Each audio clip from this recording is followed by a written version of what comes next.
I'm looking forward to hearing other people's perspectives on this too, but a system is actually a really simple idea. It's just that it's a group of things that work together to produce a particular outcome. And they can be either simple systems or complex systems. So often we think about two types of systems. So a simple system is a bit like the thermostat that you might be using to stay cool today. Perhaps you've got the air conditioning on, and those sorts of systems are simple. They are controllable. In fact, they aim for a specific goal, that is to maintain the temperature in your room.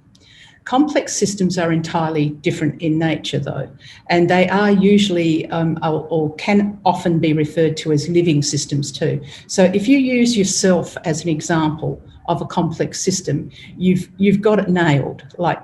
That's it. You are one. So complex systems are often thought about as having hold-ons rather than hierarchies. So let me explain what that means. So imagine a cell of your heart. It's tiny, it's whole and complete in itself, and it's a whole and complete part of your heart, which is whole and complete part of your circulatory system, which is a whole and complete part of your physical body, which is a part of your entire body, which includes the emergent property of perhaps a soul, depending on where your perspective is, and also the ability to live. So the quality of living is an emergent property of your system. And so these complex systems have emergent properties. They are things that come from the system interacting together. And so we see this in nature too. We see emergent properties of natural systems, ecosystems, when the parts move together in certain ways, when they interrelate, when they are in relationship with each other in certain ways, they produce one type of emergent property. When they're in relationship with each other in another way, they produce another emergent property.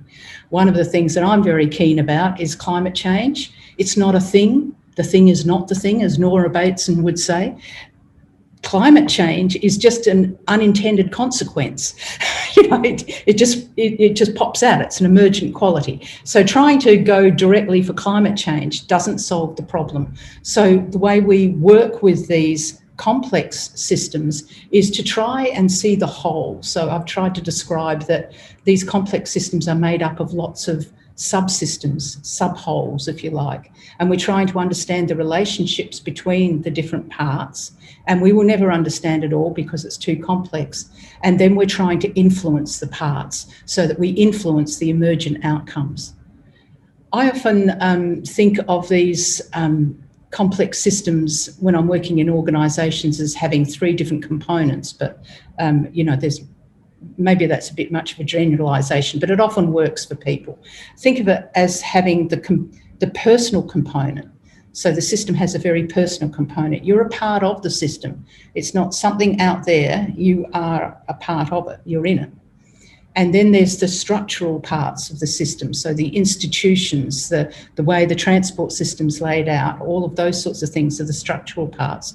And there's tangible and intangible structural parts. Sometimes the way we think about things, the worldviews we have, are also a part of the intangible structural parts. But there's also the cultural parts of the system as well, the way the people interact.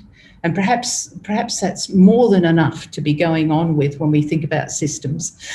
So it's not easy generating a systems change, but how fascinating that one tiny little virus did it in